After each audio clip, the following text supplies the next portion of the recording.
এবার দেখাবো অঙ্গনওয়াড়ি কেন্দ্র পুরো ডুবে গেছে। নদিয়ার জলমগ্ন অঙ্গনওয়াড়ি কেন্দ্র, বন্ধ পঠন পাঠন, হাঁটু জল পেরিয়ে খাবার নিতে যাচ্ছেন অভিভাবকরা। একটু বৃষ্টি হলেই অঙ্গনওয়াড়ি কেন্দ্রের চত্বরে জমে যায় 1 হাঁটু জল।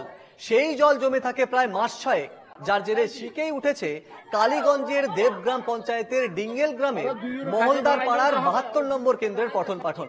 সমস্যার কথা স্বীকার করছেন অঙ্গনওয়াড়ি কেন্দ্রের কর্মীরাও। বিষয়টি ঊর্ধ্বতন কর্তৃপক্ষকে জানিয়েছেন বলে জানান পঞ্চায়েতের উপপ্রধান।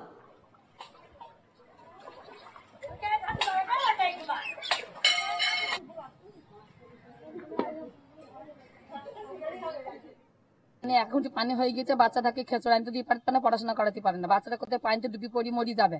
তাহলে পায়খানা আছে, পায়খানার কুয়ু ডুবি আছে, পায়খানা ফেরানো হয় না, খেলে বাচ্চাদের খাওয়া পানি নেয়। পানিটা 7-8 মাস থাকবে।